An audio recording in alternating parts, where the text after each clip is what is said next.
Buenas tardes, señores congresistas. Con el quórum respectivo vamos a proceder a iniciar la 7ª sesión ordinaria del Grupo de Trabajo encargado del control constitucional sobre los actos normativos del Poder Ejecutivo, siendo las 4 horas del día miércoles 20 de marzo de 2019 en la sala 2 del edificio Víctor Raúl Aya de la Torre. Ha registrado su asistencia los congresistas Javier Velázquez Gesquén, Gilbert Violeta y Miguel Ángel Torres. Pasamos a tratar los puntos de la agenda. Informe sobre el decreto legislativo 1372.3 de la agenda. Se les ha alcanzado el preinforme sobre el decreto legislativo 1372 que regula la obligación de las personas jurídicas y o entes jurídicos de informar la identificación de los beneficiarios finales. El referido decreto legislativo crea la obligación de las personas jurídicas y entes jurídicos de informar sobre la identificación de sus beneficiarios finales. Esto con el objetivo de que las autoridades competentes cuenten con dicha información y se fortalezca de esta manera la lucha contra la evasión y elusión tributaria. En tal sentido, el decreto legislativo de mención establece que la información de beneficiario final puede ser utilizada por la SUNAT, la SBS, la SMB, con los siguientes fines: para el cumplimiento de las funciones de control de cumplimiento de obligaciones tributarias y lucha contra la evasión y elusión tributaria que corresponde a la SUNAT, para el cumplimiento de las funciones de supervisión y análisis financiero de la SBS y para el cumplimiento de la función de supervisión y control del mercado de valores de la SMB. Señores congresistas, la asesoría del Grupo de Trabajo ha analizado el referido decreto legislativo y concluyó que este cumple con los criterios establecidos en el artículo 104 de la Constitución y versa sobre las materias otorgadas en la Ley Autoritativa 3823. ¿Alguna intervención, señores congresistas? No habiendo intervenciones, y si no tiene inconveniente, procedemos a votar el informe del decreto legislativo 1372. Los que estén a favor levanten la mano. 1372.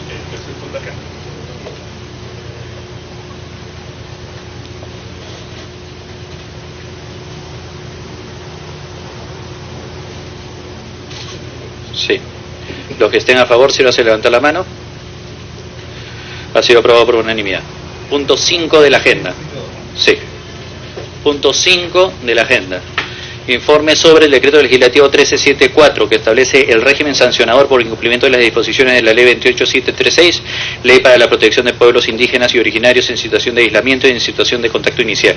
El decreto legislativo de mención tiene como objeto establecer la potestad sancionadora del Ministerio de Cultura, así como el régimen sancionador por incumplimiento de las disposiciones de la ley 28736, ley de la protección de pueblos indígenas y originarios en situación de aislamiento y en situación de contacto inicial. Señores congresistas, la asesoría del Grupo de Trabajo ha analizado el referido decreto legislativo y concluyó que este cumple con los criterios exigidos por el artículo 104 de la Constitución y versa sobre materias otorgadas en la Ley Autoritativa 3823.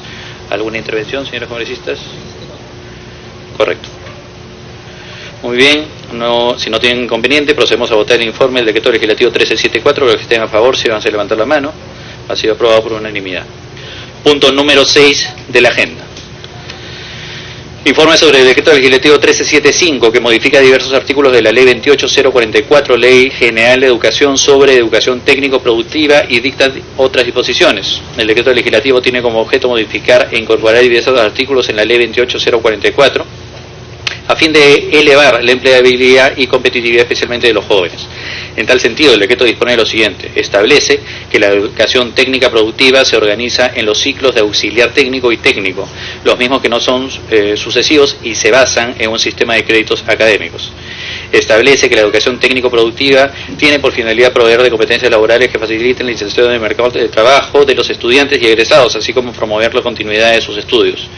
Se dispone que constituyen infracciones pasibles de sanción las acciones u omisiones que vulneren disposiciones relacionadas con el licenciamiento, incluida su renovación, las condiciones básicas de calidad de los EPRO y sus programas de estudios y las obligaciones contenidas en la Ley General de Educación. Señores congresistas, la asesoría del Grupo de Trabajo ha analizado el referido decreto legislativo y concluyó que este cumple con los criterios exigidos por el artículo 104 de la Constitución y versa sobre las materias otorgadas en la Ley Autoritativa Ley 30823. ¿Alguna intervención? Si no tienen inconveniente, entonces procedemos a votar el informe del decreto legislativo 1375. Los que estén a favor, si van a levantar la mano. Ha sido aprobado por unanimidad. Punto 7 de la agenda. Informe sobre el decreto legislativo 1387 que fortalece las competencias, las funciones de supervisión, fiscalización y sanción y la rectoría del SENASA. El decreto legislativo tiene por objeto establecer disposiciones para fortalecer las competencias y las funciones de supervisión, fiscalización y sanción y la rectoría del Servicio Nacional de Sanidad Agraria SENASA, orientado a prevenir y corregir conductas o actividades que representen riesgo para la vida, la salud de las personas y de los animales y la preservación de los vegetales, así como para la inocuidad de los alimentos agropecuarios de producción y procesamiento primario destinados al consumo humano de producción nacional o extranjera. Señores congresistas, la asesoría del Grupo de Trabajo ha analizado el referido decreto legislativo y concluyó que este cumple con los criterios exigidos en el artículo 104 de la Constitución y versa sobre las materias otorgadas en la ley autoritativa Ley 3823. ¿Alguna intervención, señores congresistas? Si no tienen inconveniente, entonces procedemos a votar el informe del decreto legislativo 1387. Los que estén a favor, si van a levantar la mano. Los que se abstengan, a favor. Ha sido aprobado por unanimidad. Punto 8 de la agenda. Informe sobre el decreto legislativo 1411. Se les ha alcanzado el preinforme sobre el decreto legislativo que regula la naturaleza jurídica, funciones, estructura orgánica y otras actividades de las sociedades de beneficencia. El decreto legislativo tiene como objetivo establecer un marco legal que regule a las sociedades de beneficencia en lo referido a la naturaleza jurídica, el funcionamiento y la estructura orgánica. La finalidad del establecimiento del nuevo marco legal es, según menciona el artículo 1 del referido decreto, lograr que se presten servicios en condiciones adecuadas a la población vulnerable. Señores congresistas, la asesoría del Grupo de Trabajo ha analizado el referido decreto legislativo y concluyó que este cumple con los criterios exigidos por el artículo 104 de la Constitución Política y versa sobre las materias otorgadas en la ley autoritativa Ley 3823. ¿Alguna intervención, señores congresistas? Si no tienen inconveniente, entonces procedemos a votar el informe del decreto legislativo 1411. Los que estén a favor, si van a levantar la mano. Ha sido aprobado por unanimidad. Punto 9 de la agenda. Informe sobre el decreto legislativo 1436. Sobre el marco de la administración financiera del sector público. Como recordarán, señores congresistas, este informe fue agendado en la 6ª sesión ordinaria y quedó en cuarto intermedio. Como se les mencionó en aquella oportunidad, la asesoría del Grupo de Trabajo ha analizado el referido decreto legislativo y concluyó que este cumple con los criterios exigidos en el artículo 104 de la Constitución y versa sobre las materias otorgadas en la ley autoritativa, con excepción del numeral 2 del párrafo 5.2 del artículo 5, mediante el que se incluye dentro de su ámbito de aplicación subjetiva al Banco Central de Reserva del Perú y a la Superintendencia de Banca y Seguros, sobre el que se recomienda su modificación. Al respecto, se explicó que el Banco Central de Reserva y la SBS son organismos constitucionalmente autónomos, por disposición de los artículos 83 al 87 de la Constitución Política. En tal sentido, el funcionamiento de estos organismos se encuentra establecido en cada una de sus respectivas leyes orgánicas. Se debe mencionar que la ley orgánica del BCR dispone expresamente que el banco, en el ejercicio de su autonomía y en el cumplimiento de su finalidad y funciones, se rige exclusivamente por las normas de esta ley y de sus estatutos. Adicionalmente, dicha ley establece que el BCR es persona jurídica de derecho público con autonomía en el marco de esta ley. Tiene patrimonio propio y duración indefinida, es decir, el Banco Central de Reserva, además de ser un OCA, no depende del presupuesto público y funciona con patrimonio propio. De igual manera, la ley orgánica de la SBS dispone que las demás leyes o disposiciones legales distintas a esta ley orgánica no podrán establecer normas de obligatorio e imperativo cumplimiento para la superintendencia. Dicha superintendencia obtiene su financiamiento de las contribuciones que realicen las empresas supervisadas y en esa medida su ley orgánica le reconoce una autonomía económica. Es decir, ambos organismos, además de ser constitucionalmente autónomos, tienen una autonomía económica propia de la naturaleza de sus funciones, por lo que usualmente no están sujetos a las disposiciones establecidas por la Ley Marco de la Administración Financiera, actualmente vigente, Ley 28112. Asimismo, dichos organismos tampoco se encuentran dentro del ámbito de aplicación de la Ley General de Presupuesto, Ley 28411. Es por ello que, para respetar el marco establecido por la Ley Orgánica del BCR y por la Ley Orgánica de la SBS, el Grupo de Trabajo recomienda que se excluya dichas entidades del ámbito de aplicación del Decreto Legislativo 1436, recordando que estos ya se encuentran excluidos de otros sistemas administrativos, tal como ocurre en el caso del nuevo Sistema General de Presupuesto establecido en el Decreto Legislativo 1440. ¿Alguna intervención, señores congresistas? Presidente, el informe plantea suprimir el 5.2 del artículo 5, ¿no? Y estamos de acuerdo, toda vez que, si bien es cierto, se ha autorizado al Poder Ejecutivo para modernizar los sistemas administrativos, el hecho que haya tocado a la SB, a la Superintendencia de Banca y Seguros y a la Superintendencia y al BCR, evidentemente que afecta al artículo 84 y 87 de la Constitución, y además, en una interpretación más lata, vía facultad delegada no se pueden modificar competencias y autorizaciones que se dan vía ley orgánica, porque son leyes orgánicas, ¿no? Y en ese sentido yo estoy de acuerdo con la propuesta que viene del grupo de trabajo. Muy bien. Entonces, si no tiene ningún inconveniente, procedemos a votar el informe del decreto legislativo 1436. Los que estén a favor, sírvanse a levantar la mano. Ha sido aprobado por unanimidad. Informe sobre el decreto legislativo 1444, que modifica la ley 30.225, ley de contrataciones con el Estado. Punto 11 de la agenda. El punto 10, hemos suspendido su análisis del día de hoy. Punto 11 de la agenda, 1444. Se les ha alcanzado el preinforme sobre el decreto legislativo que modifica la ley de contrataciones del Estado. Este decreto legislativo tiene como objeto modificar la ley de contrataciones del Estado a fin de impulsar la ejecución de políticas públicas nacionales y sectoriales mediante la agilización de los procesos de contratación. De igual manera, mediante las modificaciones se procura fortalecer a la OCE y a la Central de Compras Públicas Perucompras. Señores congresistas, la asesoría del grupo de trabajo ha analizado el referido decreto legislativo y concluyó que este cumple con los criterios exigidos en el artículo 104 de la Constitución Política y versa sobre las materias otorgadas en la ley autoritativa Ley 30.823. ¿Alguna intervención, señores congresistas? Si no tienen inconveniente, entonces procedemos a votar el informe del decreto legislativo 1444. Los que estén a favor, sírvanse a levantar la mano. Ha sido aprobado por unanimidad. Punto 12 de la agenda, informe sobre el decreto legislativo 1445. Se les ha alcanzado el preinforme sobre el decreto legislativo que modifica la ley 29.029, ley de la Mancomunidad Municipal. El decreto legislativo tiene como objeto, según indica la exposición de motivos, promover la consolidación institucional de las mancomunidades municipales, aprovechando la ventaja de la gestión intermunicipal y la complementación de capacidades institucionales. Para cumplir con dicha finalidad, el referido decreto modifica e incorpora un conjunto de artículos de la ley 29.029. Señores congresistas, la asesoría del grupo de trabajo ha analizado el referido decreto legislativo y concluyó que este cumple con los criterios exigidos en el artículo 104 de la Constitución y versa sobre las materias otorgadas por la ley autoritativa, ley 30.823. ¿Alguna intervención, señores congresistas? Muy bien. Si no tienen inconveniente, entonces procedemos a votar el informe del decreto legislativo 1445. Los que estén a favor, sírvanse a levantar la mano. Ha sido aprobado por unanimidad.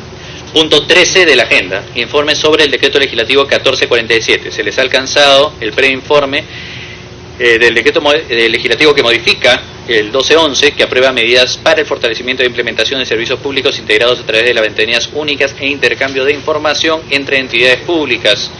Este decreto legislativo regula fundamentalmente lo siguiente: amplía los alcances del decreto legislativo 1211 a fin de incluir las modalidades de servicios integrados y compartidos en el marco del sistema de modernización de la gestión pública. Establece el marco normativo que promueve la integración de los servicios y procedimientos del Estado a través de la implementación de servicios integrados y servicios y espacios compartidos con la finalidad de mejorar la eficiencia, productividad y la calidad de los servicios de las personas naturales y jurídicas, tomando en consideración sus particularidades socioculturales. Se precisan los alcances del Catálogo Nacional de Servicios de Información, a fin de vincularlo con el marco de interoperabilidad del Estado peruano, así como la facultad de la Presidencia y del Consejo de Ministros de proponer la incorporación de nuevos servicios de información al mencionado catálogo. Se precisa que el presente marco legal es de carácter general y habilitante, que permitirá incluso a los gobiernos subnacionales implementar servicios integrados y servicios y espacios compartidos en el marco de sus competencias. Señores congresistas, como se les mencionó en aquella oportunidad, la asesoría del grupo de trabajo ha analizado el referido decreto legislativo y concluyó que este cumple con los criterios exigidos en el artículo 104 de la Constitución y versa sobre las materias otorgadas en la ley autoritativa, ley 30.823. Con excepción de la incorporación de la octava disposición complementaria final del decreto legislativo 1211, que habilita que las modificaciones presupuestarias en el nivel institucional entre las entidades del Poder Ejecutivo se efectúen mediante decreto supremo. Al respecto, es preciso indicar que tanto el artículo 39 de la ley 28.411, Ley General del Sistema Nacional de Presupuesto, como el artículo 46 del decreto legislativo 1440, decreto legislativo del Sistema Nacional de Presupuesto Público, disponen que constituyen modificaciones presupuestarias en el nivel institucional los créditos suplementarios y las transferencias de partidas, los que son aprobadas mediante ley, no mediante decreto supremo.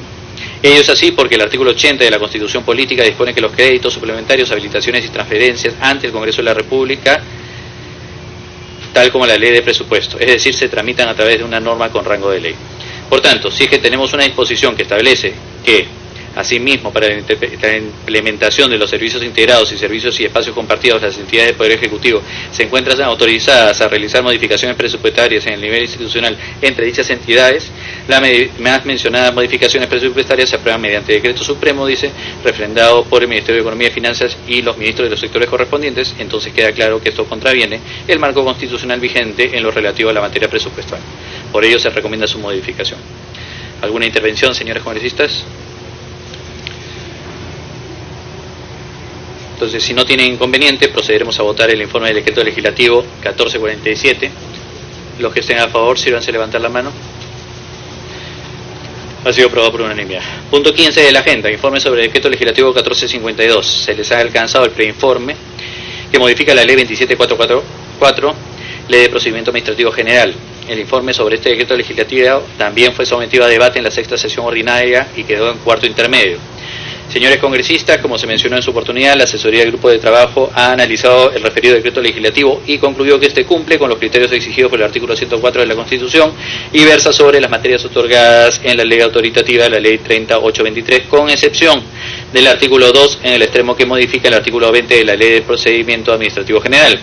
Sobre el particular se debe tener presente que debido a que la notificación incide en derechos fundamentales como el debido procedimiento y el derecho de defensa, los preceptos normativos que incidan directamente en ella deben salvaguardar el principio de legalidad. Expresado en otros términos, las limitaciones o normas destinadas a disponer la obligación de la notificación vía casilla electrónica deben estar consagradas en normas con rango de ley, no así en normas reglamentarias como se pretende delegar al disponer que, mediante decreto supremo del sector, previa opinión favorable de la Presidencia del Consejo de Ministros y el Ministerio de Justicia y Derechos Humanos, puede aprobar la obligatoriedad de la notificación vía casilla electrónica. La aplicación de la norma objeto de observación se condiciona a la disponibilidad de tecnología de la entidad que tramita el procedimiento administrativo. Sin embargo, más allá de que se exija el consentimiento expreso del administrado, el precepto normativo no toma en consideración ni valora el conocimiento tecnológico y capacidad para acceder a dichas tecnologías por parte del administrado. Piénsese, por ejemplo, en personas adultas, mayores o en ciudadanos que residen en circunscripciones en las cuales el acceso de las nuevas tecnologías es limitado. Es más, resulta contradictorio que por un lado el precepto normativo disponga en una norma con rango de ley que para que se efectúe la notificación a través de casillas electrónicas se requiere el consentimiento expreso del administrado, y por el otro se faculte a que mediante una norma de rango reglamentario se establezca la obligatoriedad de la notificación a través de casillas, desconociendo la exigencia legal de consentimiento previo y expreso del administrado previsto en la propia norma. Es por ello que el grupo de trabajo recomienda que se elimine ese extremo de la modificación del artículo 20 de la Ley de Procedimiento Administrativo, referido a que mediante decreto supremo del sector se pueda aprobar la obligatoriedad de la notificación vía casilla electrónica. ¿Alguna intervención, señores congresistas? Entonces, sí, congresista de la GGG. Una breve explicación, más que preocupación, una sugerencia. El artículo 2 del decreto legislativo, que modifica el 36B de la Ley de Procedimiento Administrativo, habla de la vigencia indeterminada, ¿no? De títulos habilitantes de la vigencia indeterminada, y precisa que esta se hace con rango de ley. Y yo veo que ahí se ha agregado el segundo párrafo, dice: excepcionalmente por decreto supremo se establece la vigencia determinada de los títulos habilitantes, para lo cual la entidad debe sustentar la necesidad. ¿Por qué por decreto supremo? Si eso está prevenido el principio de legalidad.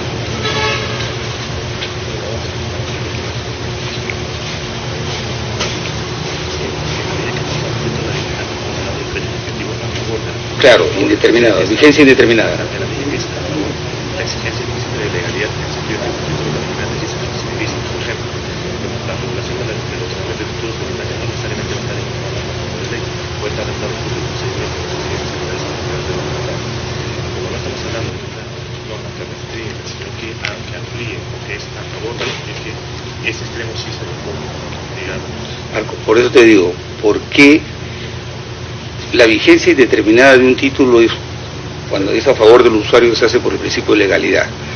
¿Por qué el poder puede rogarse que vía una norma en menor jerarquía puede hacer que la vigencia de ese título sea determinado? A mí me parece que podría afectar el derecho de los usuarios.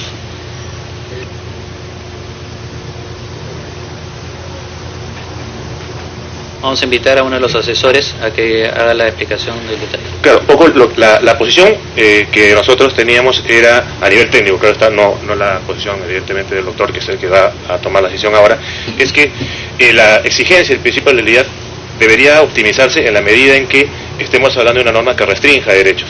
Cuando hablamos de una vigencia indeterminada de un título habilitante, estamos hablando de la posibilidad que el ciudadano, porque ya el término administrado ha quedado un poco desfasado, pueda ejercer a plenitud sus derechos. En esa medida es que se entendió que el principio de legalidad sí podría ser, digamos, flexibilizado, de tal manera que, así como la regulación procedimental, la vigencia indeterminada sí puede estar a nivel de una norma infralegal, ¿no? Por eso es que no se exigió con la misma intensidad, por ejemplo, que como ha ocurrido con el caso de la obligatoriedad de las notificaciones electrónicas, la legalidad para el caso de la vigencia indeterminada. Precisamente porque estamos hablando de una norma que, al menos en abstracto es favorable a un administrador. Es decir, no limita, sino que habilita para que pueda ser indeterminado. Exacto. No, lo que parece que no me he explicado bien. En la modificación del artículo 2 del decreto legislativo, que modifica el 36B, invoca el principio de legalidad que debe informar todo procedimiento administrativo, que de los títulos habilitantes indeterminados sea por rango de ley, pero la excepción sea por decreto supremo. A mí me parece, de repente estoy equivocado, me parece que tiene que ser una norma con rango de ley, me parece. Si le parece, lo vamos a dejar a un cuarto intermedio, porque sí, leyendo también tengo una inquietud, porque claro, tal como lo está señalando el congresista Velázquez Gesquén, dice, los títulos habilitantes tienen vigencia indeterminada, salvo que por ley o decreto legislativo se establezca, entiendo lo contrario. Luego dice, excepcionalmente por decreto supremo se establece la vigencia determinada. O sea, ahí estamos poniéndole un punto final, más bien. Lo dejamos a un cuarto intermedio, si le parece. Se agradece la observación de parte del congresista Velázquez Gesquén. Pasamos al siguiente punto de agenda. Punto 16 de la agenda, informe sobre el Tratado Internacional Ejecutivo número 176. Se les ha alcanzado el preinforme sobre el Tratado Internacional Ejecutivo número 176, acuerdo entre la República del Perú y la República de Chile sobre el reconocimiento recíproco y canje de la licencia de conducir. El Tratado Internacional Ejecutivo tiene como objeto que las partes, Perú y Chile, reconozcan recíprocamente las licencias de conducir vigentes que hayan sido emitidas por una de las partes a favor de las nacionalidades residentes en el territorio de la otra parte. Señores congresistas, la asesoría del Grupo de Trabajo ha analizado el referido Tratado Internacional Ejecutivo y concluyó que este cumple con los criterios exigidos en el artículo 56 y 57 de la Constitución. En tal sentido, el tratado no versa sobre derechos humanos, soberanía, dominio o integridad del Estado, defensa nacional u contiene obligaciones financieras para el Estado. Asimismo, las medidas previstas en el convenio no implican la modificación del marco legal. ¿Alguna intervención, señores congresistas? Si no tienen inconveniente, entonces procedemos a votar el informe del Tratado Internacional Ejecutivo 176. Los que estén a favor, sírvanse a levantar la mano. Ha sido aprobado por unanimidad. Punto 17 de la agenda. Informe sobre el Tratado Internacional Ejecutivo 177, enmienda número 11 del Convenio de Donación entre los Estados Unidos de América y la República del Perú, Convenio de Donación de USAID 527-0426. El Tratado Internacional Ejecutivo 177 tiene como objeto incrementar el monto otorgado por USAID a la fecha en $44.050.000 de los Estados Unidos y ajustar la contribución de Perú en aproximadamente $10.016.000. Señores congresistas, la asesoría del Grupo de Trabajo ha analizado el referido Tratado Internacional Ejecutivo y concluyó que este cumple con los criterios exigidos por el artículo 56 y 57 de la Constitución. ¿Alguna intervención, señores congresistas? No habiendo un debate y si no tienen inconveniente, procedemos a votar el informe del Tratado Internacional Ejecutivo 177. Los que estén a favor, si van a levantar la mano. Ha sido aprobado por unanimidad. Punto 18 y punto final. Se les ha alcanzado el preinforme sobre el decreto de urgencia 007-2018 que dicta medidas extraordinarias para la continuidad del servicio educativo a nivel nacional. Este decreto de urgencia tiene por objeto dictar medidas extraordinarias para la continuidad del servicio educativo a nivel nacional. Este decreto de urgencia tuvo vigencia hasta el 31 de diciembre de 2018 y dispuso fundamentalmente lo siguiente: que solo corresponde el pago de remuneraciones y asignaciones temporales a quienes prestan trabajo efectivo, dictado de clases, salvo excepción prevista en ley o por licencia de goce de haber. Está prohibido el pago por horas y días no laborados. Estableció Asimismo, que cuando se produzca la interrupción del servicio educativo, el director de la institución educativa debe comunicar a las unidades de gestión educativa local o dirección regional educativa la relación del personal que no laboró para que se hagan los descuentos correspondientes. Dispuso que el director de la institución educativa, en caso se interrumpe el servicio educativo, debe proponer la contratación de personal que sea necesario para su continuidad, conforme a lo establecido en la norma que regula las contrataciones a la que hace referencia la Ley 3328, bajo responsabilidad administrativa. Se dispuso que es responsabilidad de los gobiernos regionales adoptar las acciones necesarias que garanticen el cumplimiento del 100% de las horas mínimas de clases anuales fijadas en el año escolar 2018. Se dispuso que los recursos provenientes del descuento por la inasistencia de los trabajadores se destinen al financiamiento del pago de las remuneraciones de los proveedores contratados por la restitución del servicio educativo. Señores congresistas, la asesoría del grupo de trabajo ha analizado el referido decreto de urgencia y concluyó que este cumple con los criterios exigidos por el artículo 118, inciso 19 de la Constitución, el reglamento del Congreso y la jurisprudencia del Tribunal Constitucional. ¿Alguna intervención, señores congresistas? Entonces, si no tienen inconveniente, procederemos a votar el informe de decreto de urgencia 007-2018. Los que estén en favor, sírvanse a levantar la mano. Señores congresistas, tengo entendido que se necesita un poco más de tiempo para poder debatir y votar algunos otros puntos de la agenda del día de hoy. Por ello quedan pendientes de debate los informes sobre los decretos legislativos 1357, 1366, 1373, 1440 y 1451, los que serán agendados en la siguiente sesión del grupo de trabajo. Asimismo, me gustaría informar que, sabiendo que de todas maneras la próxima semana es una semana de representación, y si es que pudieran participar o enviar a los asesores correspondientes los días miércoles y jueves, vamos a tener mesas de trabajo por dos temas específicos. Uno referido 1391, sociedades colectivas, sociedades de gestión colectiva. Van a estar invitados tanto el INDECOPI como el ARDAIC, y el día jueves respecto de la Ley de Garantías Mobiliarias y Sociedades Anónimas Simplificadas. Muchísimas gracias. Se levanta la sesión siendo las 4:33. Muchas gracias.